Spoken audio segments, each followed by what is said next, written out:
Yang pertama yaitu profil lahan.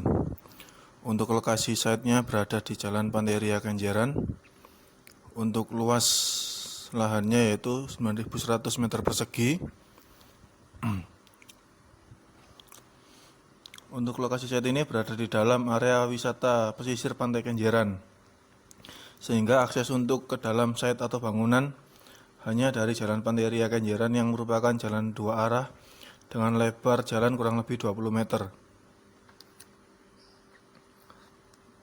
Untuk alasan pemilihan lokasi ini berada di Jalan Pantai Ria Kenjeran. Lahan ini dipilih karena letaknya yang berada dekat dengan beberapa kampus negeri dan swasta yang ada di Surabaya dengan area wisata, dan saat ini kawasan Pantai Timur ini sedang dalam proses perkembangan oleh pemerintah Kota Surabaya. Jenis tanah pada site terpilih ini merupakan jenis tanah gembur karena termasuk area pesisir.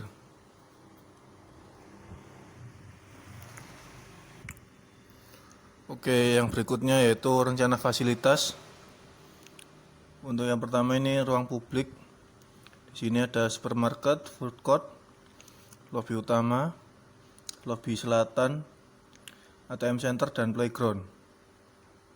Di mana di sini memiliki kapasitas yang berbeda-beda. Yang kedua ada ruang privat yang meliputi ruang staf pengelola, ruang rapat, gudang, dan stand. Yang ketiga ada ruang servis, yaitu ada lift, tangga darurat, instalasi plumbing, instalasi mekanikal, dan instalasi AHU, serta ada toilet dan sebagainya. Untuk yang berikutnya lantai 2, 4 podium. Di sini ada ruang publik yaitu lobby, kemudian ruang komunitas indoor, ada ruang komunitas outdoor juga. Untuk ruang privatnya yaitu ruang privat komunitas, ruang rapat, dan ruang pengelola. Untuk servisnya hampir sama dengan yang tadi. Ada lift, tangga darurat, plumbing, instalasi mekanikal, instalasi AHU, toilet, dan pantry. Untuk lantai 5 sampai lantai 7 podium. Ada ruang lobby, ruang komunitas indoor, ruang komunitas outdoor, dan ruang loker pegawai. Itu untuk ruang publik. Dan untuk ruang privatnya yaitu ada ruang privat dan ada ruang rapat. Kurang lebih semuanya hampir sama yang lantai 1 sampai dengan lantai 4 tadi. Oke, next saya akan menjelaskan tentang rencana fasilitas. Jenis ruangnya terbagi menjadi 3, public, privacy, dan service. Oke, saya akan menjelaskan tentang public. Ada lobby, ruang tunggu, dan cafe. Ini sirkulasi ruangnya, lobby dan ruang tunggu 80%. Untuk lobby, luas ruangannya sekitar 270 meter persegi. Untuk ruang tunggu sekitar 180 meter persegi. Untuk kafenya sekitar 840 meter persegi. Ini asumsinya ya. Dan untuk private, itu ada ruang pimpinan, ruang staff, ruang rapat, dan ruang loker pegawai. Ini sumbernya dari Timesaver. Untuk ruang pimpinan, luas ruangannya itu sekitar 16,8 meter persegi. Untuk ruang staff ada 52 meter persegi. Untuk ruang rapat itu ada 15,6 meter persegi. Ruang loker pegawai ada 490 meter persegi. Untuk ruang pimpinannya kapasitas orang 3 orang ya. Untuk stafnya 10 orang, ruang rapat 10 orang, dan untuk loker pegawainya bisa mencakup hingga 200 unit. Untuk ruang servis sendiri, ini ada lift, ada tangga darurat, instalasi plumbing, instalasi mechanical electrical, instalasi AHU, toilet, dan pantry. Oke, untuk luas ruangannya, untuk lift sekitar 33 meter persegi, tangga darurat 2,76 meter persegi. Ini plumbing, mechanical electrical, dan AHU ini sama, itu sekitar 14,4 meter persegi. Dan untuk toilet itu sekitar 168 meter persegi, dan pantry-nya itu 156 meter persegi. Oke, next, ini ada rencana fasilitas hotel dari lantai 11 hingga 15. Itu sama, terbagi menjadi 3, ada public, private, dan service. Yang pertama untuk public ada lobby, restoran, dan mini water park. Itu kapasitas orangnya itu 30, 100, dan yang paling besar ini ada mini water park sekitar 200 orang. Untuk luas ruangannya, untuk lobby itu sekitar 450 meter persegi, untuk restorannya 1050 meter persegi, untuk mini water park itu sekitar 2090 meter persegi. Dan untuk private ini terdiri dari kamar tipe 1, tipe 2, tipe 3, dan multi-function hall, dan ruang SPA. Untuk kapasitas orangnya, kamarnya itu sekitar tipe 1 untuk 2 orang, tipe 2 untuk 4 orang, tipe 3 untuk 2 orang. Multi-function hall itu bisa mencakup 1000. Untuk ruang SPA cuma 5. Dan untuk luas ruangannya ini sekitar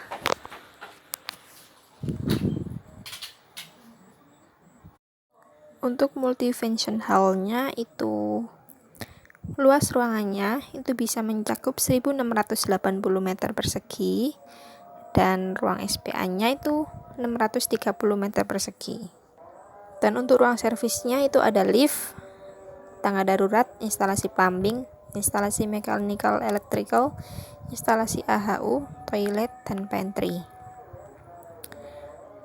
Untuk luas ruangannya itu sama seperti rencana fasilitas untuk kantor sewa. Oke, next, ini ada rencana fasilitas apartemennya. Ada 3 jenis ruangnya sama, public, private, dan service. Untuk public sendiri ada lobby, cafe, ruang yoga, dan ruang gym, kolam renang. Untuk kapasitas sendiri, lobby itu bisa mencakup 30, cafe 100, ruang yoga 50, ruang gym 50, dan untuk kolam renangnya ada 20. Untuk luas ruangannya, untuk lobby 450 meter persegi, cafe 280 meter persegi, ruang yoga 525 meter persegi, ruang gym mencakup 525 meter persegi, dan untuk kolam renangnya sekitar 1710 meter persegi. Dan untuk ruang private-nya ini ada klinik, kamar tipe 1, tipe 2, dan tipe 3. Untuk kliniknya ini mencakup 20 orang, tipe 1-nya 4 orang, kamar tipe 2 2 orang, dan kamar tipe 3 juga 2 orang. Untuk luas ruangannya, klinik itu bisa mencakup 1260 meter persegi, kamar tipe 1 58,8 meter persegi, kamar tipe 2 mencakup 7,2 meter persegi, kamar tipe 3 98 meter persegi. Dan untuk ruang servisnya ini ada lift, tangga darurat, instalasi plumbing, sama seperti ruang-ruang yang rencana fasilitas untuk hotel dan apartemen. Untuk servisnya kurang lebih sama, bisa dilihat sendiri. Next, ini ada struktur dan sistem utilitasnya. Untuk podium itu memakai beton bertulang, dan untuk pondasinya memakai pondasi Strauss atau tiang panjang. Core atau kolom inti juga merupakan paduan kolom bertulang dengan plat atau besi dan kaca, Tentu saja itu dilapisi dengan vertical garden untuk mencegah timbulnya efek rumah kaca atau global warming. Untuk strukturnya ini ada Vinderendel truss dengan sistem kolomnya itu bebas atau kolom tegak pada lantai genap, serta tanpa kolom bebas atau tanpa kolom tegak pada lantai. Vierendel juga bisa bekerja seperti rigid frame, yaitu pendukung cantilever pada bangunan. Untuk sistem distribusi air bersihnya itu sama seperti bangunan-bangunan tinggi. Yang pertama itu pemipaan air pada bangunan dilakukan secara penyaluran horizontal yang dilakukan oleh perusahaan PAM, dan vertikal itu dilakukan oleh pihak pengelola dan sistem yang dialirkan pada setiap lantainya. Kemudian air bersih dari PAM tadi dialirkan ke tangki penampungan yang berada di atas bangunan atau di atas rooftop dengan memanfaatkan tenaga pompa air. Kemudian dialirkan pada setiap lantai dengan memanfaatkan gaya gravitasi dan dikontrol melalui meteran dan keran. Bisa dilihat sendiri ini gambarnya, kekasaran gambar untuk bangunan tinggi. Saya Setia Mega Yunita. Di sini saya akan melanjutkan presentasi dari teman saya. Yang pertama mengenai sistem utilitas. Selain yang telah dijelaskan oleh teman saya terkait distribusi air bersih, juga ada distribusi atau sanitasi air kotor. Di sini sanitasi air kotor terdapat beberapa macam, seperti air bekas buangan, air bekas limbah, dan air hujan.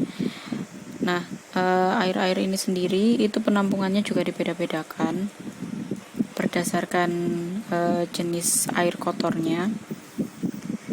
Kemudian juga ada sistem penangkal petir dengan jangkauan kurang lebih 50 meter radiusnya, serta ada sistem CCTV untuk setiap lantai dan setiap ruangan yang memiliki fungsi umum. Kemudian ada sistem tata suara dan distribusi saluran telepon. Sistem tata suara akan digabungkan dengan sistem keamanan, sistem tanda bahaya, dan sistem pengaturan waktu terpusat. Sehingga apabila terjadi hal-hal yang tidak diinginkan seperti misalnya kebakaran, maka alarm akan otomatis berbunyi pada seluruh bagian ruangan. Nah, selain untuk keperluan evakuasi, sistem tata suara juga digunakan untuk keperluan informasi dan pemanggilan seperti misalnya telepon. Kemudian ada sistem distribusi AC. Sistem distribusi AC ini menggunakan AC sentral yang akan disembunyikan di atas plafon. Sistem seperti ini sudah banyak digunakan untuk pembangunan bangunan high-rise building atau bangunan tinggi. Dikarenakan rancangan kami adalah apartemen atau termasuk bangunan tinggi atau high-rise building, kami merancang dengan fasilitas bangunan untuk podium sebanyak 5 lantai dan untuk tower sebanyak 15 lantai. Nah, untuk memadai bangunan yang tinggi ini, kami menggunakan 2 macam core, yaitu core untuk podium saja dan juga core yang menerus hingga ke tower. Nah, dengan 2 core ini, maka transportasi vertikal yang digunakan adalah beragam, seperti lift, tangga darurat, eskalator, dan ram. Untuk ram sendiri dan eskalator hanya bisa diakses dari lantai basement hingga podium lantai 5. Sedangkan untuk lift dan tangga darurat itu diberikan kepada 2 core yang berbeda. Yang satu core karena menerusnya hanya untuk sampai podium saja, dan yang satu core lagi itu menerus sampai ke tower. Jadi untuk lift dan tangga darurat khusus pemilik apartemen itu ada di core yang menerus sampai apartemen, sedangkan lift dan tangga darurat yang untuk keperluan umum ada di core yang menerus sampai podium saja. Dan di sini kami menggunakan 2 macam lift, yaitu lift barang dan juga lift penumpang.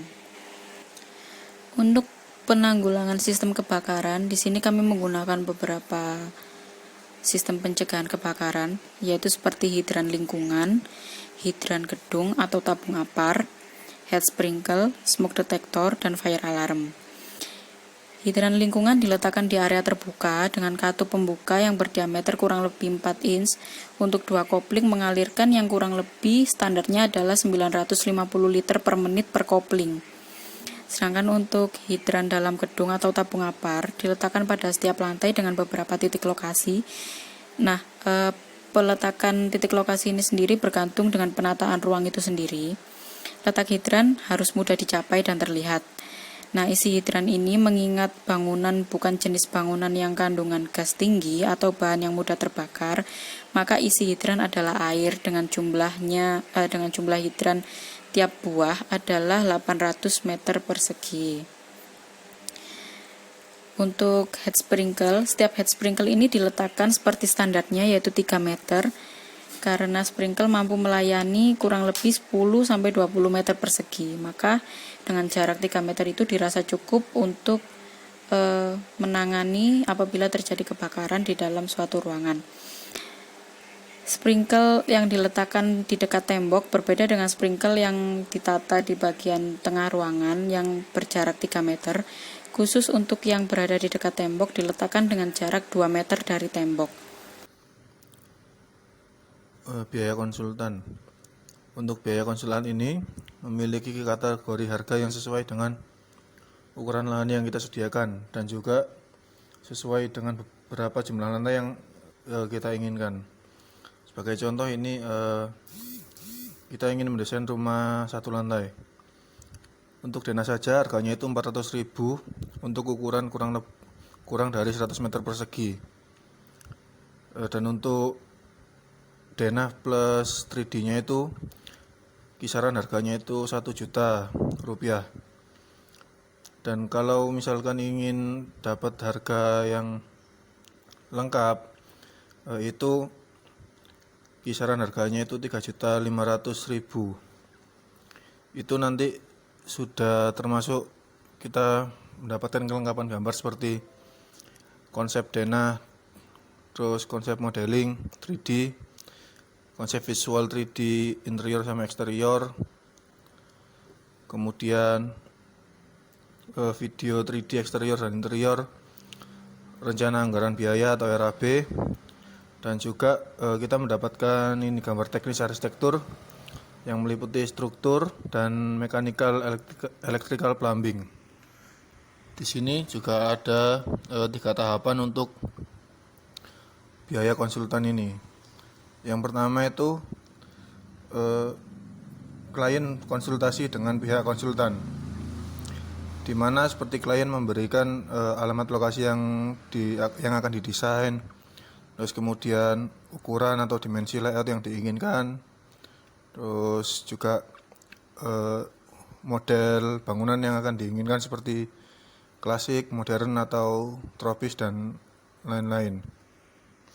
Untuk tahap kedua yaitu pihak konsultan memulai pekerjaan gambar 3D, di mana pihak konsultan sudah memulai gambar 3 dimensi melalui 3D SketchUp atau aplikasi lainnya untuk menentukan ketinggian bangunan, bentuk bangunan serta style bangunan. Di sini juga pihak konsultan membuatkan klien 10-50 view interior untuk mempresentasikan tampilan interior kepada klien tersebut. Untuk tahap terakhir atau ketiga ini pihak konsultan melakukan pekerjaan finishing, di mana di pekerjaan finishing ini sudah tidak ada lagi tahap revisi.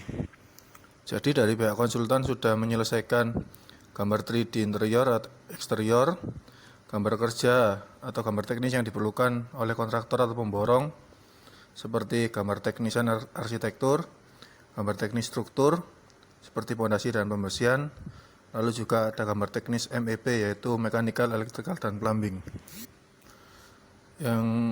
Next untuk slide yang berikutnya yaitu capital budgeting, di mana merupakan proses evaluasi dan pemilihan investasi jangka panjang yang konsisten terhadap maksimalisasi tujuan proyek. Pentingnya capital budgeting ini yaitu penganggaran modal yang efektif dapat menaikkan ketepatan waktu dan kualitas dari penambahan aktiva proyek. Kemudian juga ada motif capital budgeting, yaitu di mana ada pengembangan produk baru atau aktiva baru, pengurangan biaya dengan mengurangi aktiva yang tidak efisien, dan juga ada mengembangkan aktiva yang tetap atau permanen. Kemudian juga ada jenis-jenis capital budgeting, yaitu di mana ada beberapa inti, yaitu penambahan dan perluasan fasilitas. Kemudian ada penambahan produk baru, penyesuaian fasilitas dan peralatan dengan menurut aturan dari pemerintah, dan juga penggantian unit fasilitas yang telah usang. Untuk membuat capital budgeting ini ada beberapa proses, yaitu pembuatan proposal, di mana proposal ini meliputi penganggaran barang modal dibuat di semua tingkat dalam sebuah organisasi bisnis. Yang kedua ada kajian dan analisa. Yang ketiga pengambilan keputusan. Yang keempat implementasi. Dan yang terakhir follow up atau ditindaklanjut. Oke, saya akan menjelaskan tentang pembiayaan untuk lokasi bangunannya.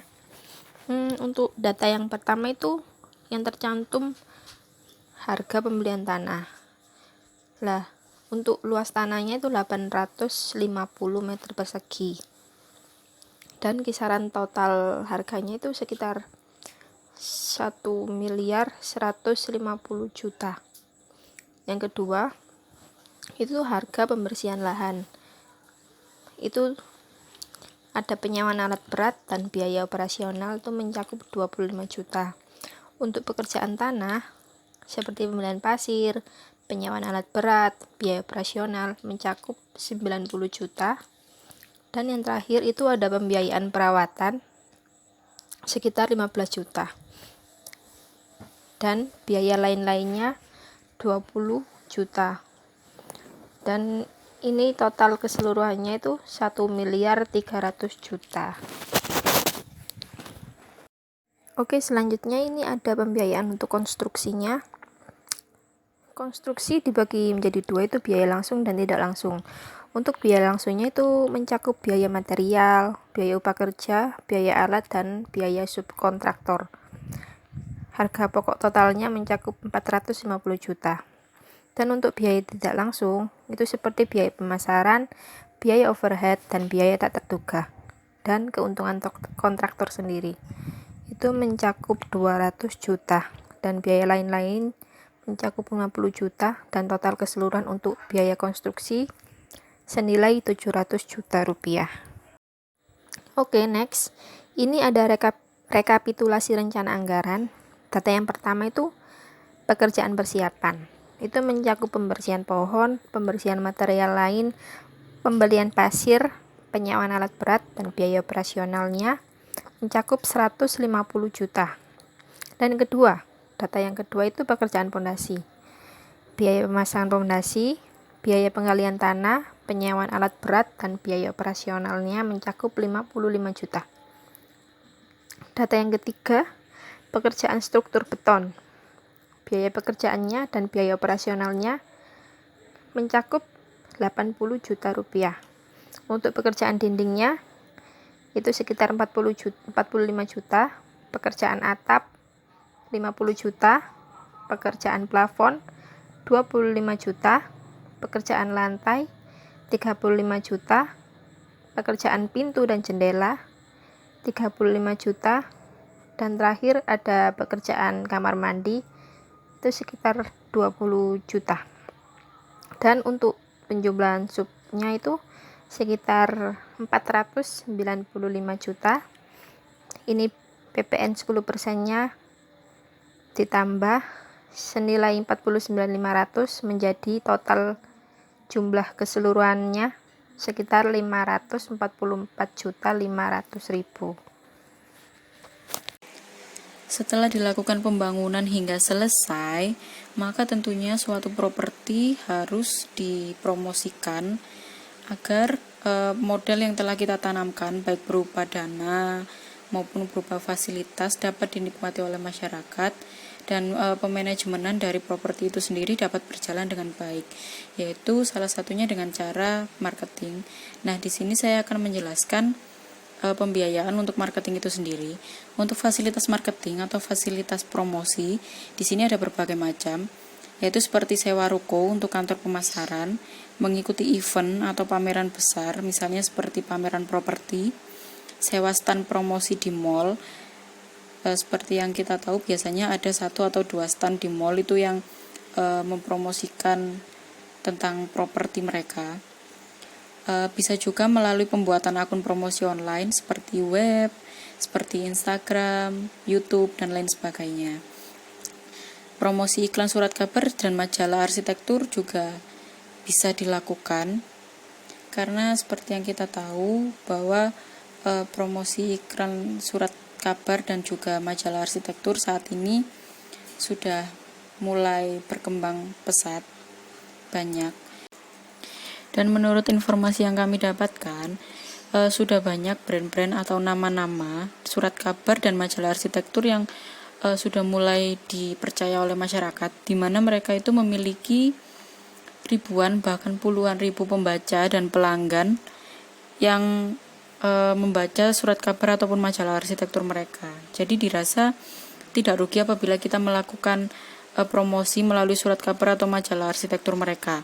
Apalagi kalau kita mengambil paket atau kami mengambil paket dengan paket iklan yang tepat, misalnya seperti di bagian cover page atau paket yang double page spread, seperti itu. Jadi iklan properti kita itu lebih mudah terlihat oleh pembaca. Nah, yang terakhir ada promosi via billboard, seperti yang biasanya kita temui di pinggiran jalan tol atau pinggiran jalan raya. Nah, di sini billboard antara dalam kota dengan luar kota itu tentu memiliki biaya yang berbeda. Nah, berdasarkan informasi yang telah kami dapatkan, untuk pemasangan billboard di dalam kota itu harganya biasanya jauh lebih mahal daripada di luar kota. Hal ini dikarenakan UMR kota itu sendiri, tergantung sama UMR kota itu sendiri. Nah, dari fasilitas promosi atau marketing yang sudah kami tentukan, di sini kami menentukan beberapa jumlah fasilitas marketing seperti yang bisa dilihat pada layar. Setelah diakumulasikan,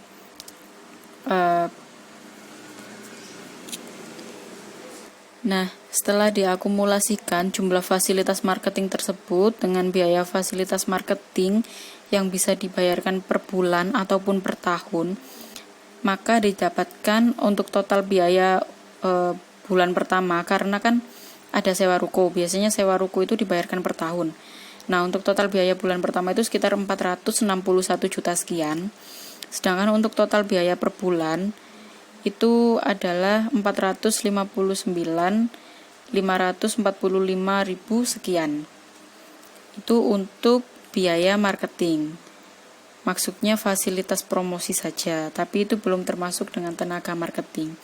Nah, berdasarkan informasi yang telah kami peroleh juga, tenaga marketing di sini untuk bisnis properti khususnya ada 4, yaitu property agency, broker, flipper, dan sales, dengan memiliki tugas masing-masing. Seperti property agency yang memiliki tugas sebagai pihak yang menjembatani antara penjual dan pembeli properti. Sedangkan broker sendiri memiliki tugas sebagai pihak yang menjembatani antara investor dengan penjual. Flipper memiliki tugas memanajemen pemasaran sosial media seperti listing, posting, dan selling, tapi by online. Kemudian sales yang memiliki tugas yaitu aktif mencari target pembeli. Nah, setelah diakumulasikan dengan jumlah tenaga marketing yang kami perkirakan untuk kami butuhkan dengan gaji per bulannya yang telah kami sesuaikan dengan UMR di Surabaya, maka untuk total biaya per bulan untuk gaji tenaga marketing ini didapatkan 131 juta untuk kurang lebih sekitar 41 orang. Selain pembangunan, tentunya kita juga harus melakukan perawatan kepada properti atau pemeliharaan. Nah, di sini kami sudah menganggarkan perkiraan biaya perawatan untuk properti apartemen yang kami rancang ini. Tenaga pekerja yang akan dipekerjakan yaitu seperti tukang taman, tukang sapu, office boy, office girl, Kemudian ada selain tenaga pekerja, ada biaya untuk listrik, air, dan renovasi. Nah, di sini kami menggunakan tenaga tukang taman dan tukang sapu masing-masing adalah 2 orang, dengan office boy dan office girl yang memiliki total 55 orang. Sedangkan untuk listrik dan air sendiri itu tidak bisa ditentukan karena menyesuaikan untuk tiap bulannya. Dan renovasi akan dilakukan selama 10-15 tahun sekali. Dan hal-hal yang direnovasi pun akan tergantung dengan kerusakan ataupun hal-hal yang perlu diperbaiki. Nah, untuk biaya pekerjaan seperti taman, tukang sapu, kemudian perawatan properti yang seperti listrik dan air, setelah diakumulasikan kurang lebih total biaya perawatan per bulan adalah 145.500.000. Itu pun masih hitungan kotor karena untuk biaya listrik dan air kan menyesuaikan lagi.